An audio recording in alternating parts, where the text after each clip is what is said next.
Hallo, ich habe My Mr. Marnie von A.B. Joshua gelesen und ich möchte euch heute das Buch kurz vorstellen und auch so von meinen Lesenerlebnissen berichten. Das Buch ist eine jüdische Familiensaga, die so von 1848 bis etwa 1980 spielt. Das Buch ist in 5 verschiedene Abschnitte eingeteilt und ich fand besonders interessant, wie diese Geschichte erzählt wird.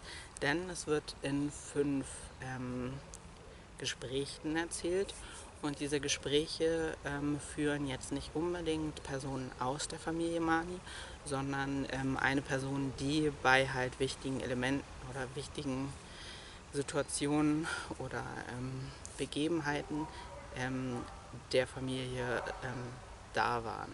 Und diese Erlebnisse, die sie hatten, halt dann einer anderen Person erzählen, weil diese Personen nicht bekannt sind, gibt es vor diesen Gesprächen immer so eine kurze grafischen Teil über diese Personen, die sich bald unterhalten, und auch eine kurze Beschreibung der Beziehung der GesprächspartnerInnen. Also das erste Gespräch, was geführt wird, wird zwischen einer Tochter und ihrer Mutter geführt und da wird halt darauf eingegangen, wie diese Mutter-Tochter-Beziehung aussieht einfach, um sich dann das Gespräch danach besser vorstellen zu können. Ich mag sehr gerne Gespräche, also ich mag gerne wörtliche Rede in Büchern, deswegen hat mich das sehr gefreut. Was ich aber auch noch nicht so gelesen hatte, ist, dass immer nur ein Teil dieses Gespräches vorliegt, also immer nur die Person, die es erlebt hat, da lese ich, was sie sagt, was die andere Person antwortet, fehlt. Das heißt, das ist quasi wie so ein Telefongespräch, wo ich nur mitbekomme, was die eine Person sagt, weil die im Raum ist, und was die andere Person antwortet, weiß ich nicht. Dadurch habe ich mir als Leser oft überlegt, okay, was hat die andere Person geantwortet? Aber ich fand, so realistisch wie die Menschen miteinander gesprochen haben, ist auf jeden Fall bei mir so eine Atmosphäre und so ein Ton auch, in dem dieses Gespräch geführt wurde, sich bei mir in meinem Kopf zumindest gebildet hat.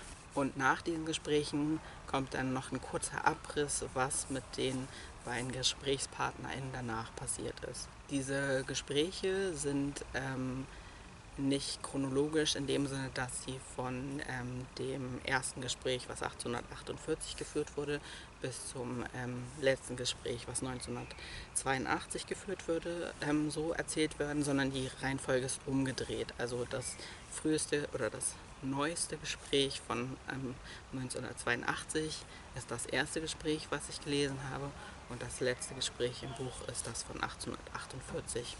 Dadurch habe ich mich gefühlt auch noch mal mehr mit diesem Text auseinandersetzen müssen, weil auch dadurch so Lücken entstanden sind und ich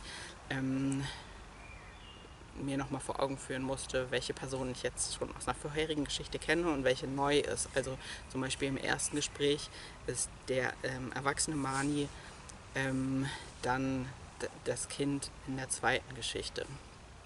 Und ich für mich musste es einfach immer manchmal so ein bisschen enttüdeln, dass ich mir die Geschichten so umdrehen musste, weil ich mir einfach Geschichten von Menschen besser merken kann, wenn es von Kind zu Erwachsen geht, als wenn es von Erwachsen zu Kind geht.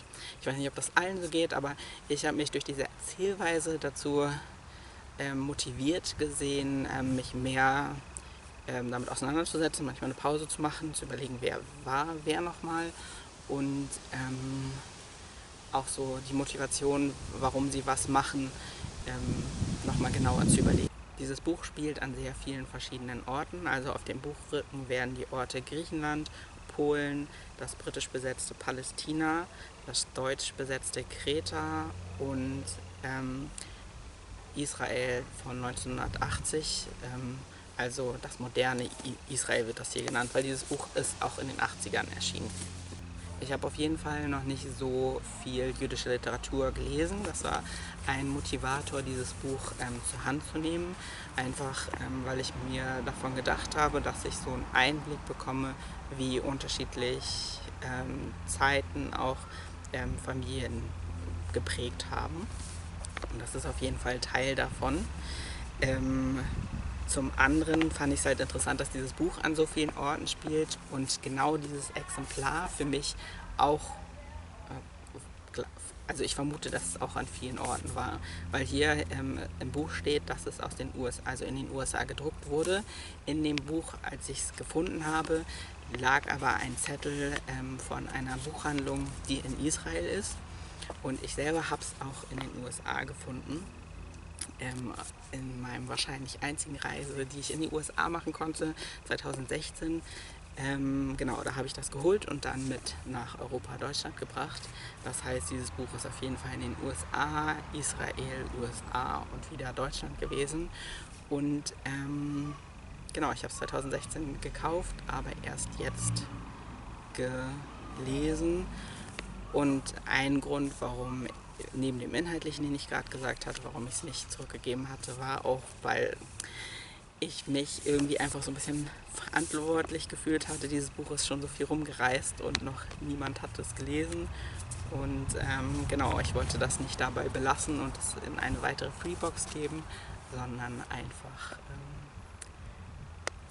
ich habe mich irgendwie aus komischen Gründen verantwortlich gefühlt dafür, dieses Buch zu lesen. Eine Sache, die ich zu diesem örtlichen vorhin vergessen hatte zu sagen, die aber schon wichtig bei diesem Buch irgendwie für mich waren, aber nur persönlich, ich aber euch trotzdem sagen wollte, es spielt an vielen verschiedenen Orten. Dieses Buch war an vielen verschiedenen Orten. Und ein dritter Aspekt, der mit Orten zu tun hat, ist, dass in diesem Buch ein Charakter ist, der in der gleichen Kleinstadt geboren wurde wie ich, was ich noch nie gelesen habe. Also ich habe noch nie ein Buch gelesen von einer Person, die in der gleichen Stadt geboren wurde wie ich. Und dazu kommt noch, dass die Person in jungen Jahren dann nach Hamburg gegangen ist. Und auch ich bin mit 2 Jahren nach Hamburg gekommen und also eigentlich in Hamburg groß geworden. Das heißt, diese Person ist nicht zeitlich, aber örtlich genau an den Orten groß geworden wie ich. Und das ist mir noch nie in einem Buch passiert. Und ich habe von dieser Person halt in dieser kurzen Biografie über die Person gelesen und habe mich dadurch auf so eine komische Art und Weise schon irgendwie verbunden gefühlt. Oder so ein. Es war so ein komisches Gefühl, weil ich es noch nicht hatte, weil ich einfach noch nie so was erlebt habe im Buch. Und gleichzeitig war das aber eine Person, die 1944 in Kreta war als deutscher Soldat, also offensichtlich ein Nazi war. Nicht unbedingt so ein platter, stumpfer Nazi wie oft in Büchern, sondern ein krasser Antisemit auf jeden Fall, der auf so eine sehr widerwärtige Art und Weise, auf so eine psychoterre Art und Weise sehr, sehr gewaltvoll war, dass ich es an manchen Stellen nicht so erwartet habe, überrascht von dieser Gewalt war und sehr abgestoßen war auf jeden Fall. Genau, und das fand ich persönlich für mich voll interessant von der Person zu lesen, die örtlich genauso aufgewachsen ist wie ich, aber genau, und dadurch so gewisse Sympathiepunkte vielleicht sogar hat und dann so Nazi ist, was aber ja zu erwarten ist zu der Zeit. Nicht, dass Deutsche jetzt automatisch besser wären, aber genau, das heißt, dieses Buch hatte so mit so geografisch irgendwie 3 verschiedene Punkte, die ich interessant fand, auf verschiedenen Ebenen. Genau, die Sachen, die mir daran gefallen haben, hatte ich gerade schon gesagt, die Erzählweise und einfach so einen Einblick zu bekommen. Eine Sache, die mich ein bisschen überrascht hat beim Lesen, aber die der Titel auf jeden Fall schon nahelegt, ist das, also es heißt Mr. Marnie und es ist auch wirklich, es geht um die Männer und Söhne der Familie. Also es ist jetzt nicht Familie Marnie, es geht nicht um die ganze Familie, es ist nicht so eine Familiensaga, die ich zuerst erwartet hatte, wo es um alle der Familie geht, sondern es geht nur um den männlichen Teil der Familie. Also die Töchter und die Frauen der Familie sind recht unwichtig. Also ich finde ihre Charaktere nicht wirklich ausgearbeitet. Die sind da, aber sie sind halt einfach nur da. Das habe ich so richtig erst im dritten Gespräch gemerkt, dass ich so dachte, okay, die Tochter hätte mich jetzt vielleicht mehr interessiert und die Mutter oder so. Aber weil der Titel Mr. Marnie ist, konnte ich das für mich meine Erwartungen so ein bisschen umsortieren, dass ich dachte, okay, es ist ja trotzdem interessant und es hat viele interessante Aspekte und Überlegungen und Gedanken, dass ich meine Erwartungen quasi dem angepasst habe und es dann weitergelesen habe und weiterhin interessiert an dem Buch war. Aber das letzte Gespräch hat es dann leider so ein bisschen ruiniert. Weil im letzten Gespräch geht es dann um eine Vergewaltigung. Also ein Mann hat eine Frau vergewaltigt und am Anfang wird das auch so benannt.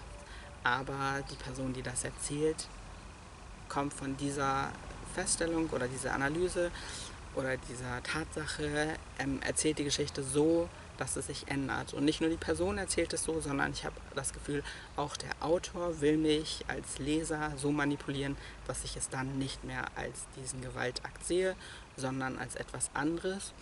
Und davor habe ich das Buch gelesen und mir war klar, dass es eine männliche Perspektive auf eine männliche Familiengeschichte ist. Und das ist in einer patriarchalen Gesellschaft, genau, ist das erstmal auf jeden Fall scheiße.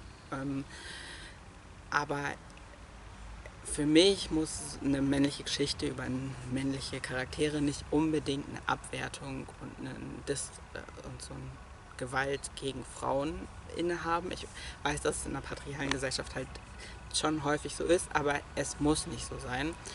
Und dieses Buch hat es aber so explizit gemacht. Durch diese letzte Geschichte, wo einfach die Perspektive der Frau nicht vorkam und so ein Gewaltakt drin war, habe ich auch andere Geschichten aus diesem Buch dann anders interpretiert und anders gelesen. Genau, weswegen ich so ein bisschen hin und her gerissen mit diesem Buch bin, weil es halt so viele unterschiedliche interessante Aspekte für mich hatte. Besonders wie diese Geschichte erzählt wurde, hat auf jeden Fall meinen Horizont irgendwie erweitert, wie Geschichten erzählt werden können. Aber inhaltlich hat dieser letzte Teil einfach dieses Buch so runtergerissen, dass ich mich voll gerne mit anderen Leuten über die Ideen in diesem Buch austauschen würde und über die Methode vielleicht auch oder einfach über dieses Buch austauschen würde, weil es schon mir viel zu denken gegeben hat, aber ich es andererseits auch nicht unbedingt Leuten raten würde. Genau, deswegen, wenn ihr dieses Buch gelesen habt, würde mich auf jeden Fall eure Meinung dazu interessieren. Und genau, vielleicht interessiert euch auch die Methode oder die Inhalt, also so einfach doch so sehr, dass ihr das Buch auch lesen wollt, dann würde mich das auch interessieren, was ihr beim Lesen dazu gedacht habt, was ihr davon haltet. Vielleicht könnt ihr andere Bücher, die so Dinge, die ich als positiv in diesem Buch benannt habe, auch haben, mir empfehlen. Damit war es das. Ich hoffe, es geht euch gut. Ich hoffe, ihr habt Wege gefunden oder findet Wege, wie ihr euch gesellschaftlich einbringen könnt. Ansonsten war es das. Bis bald.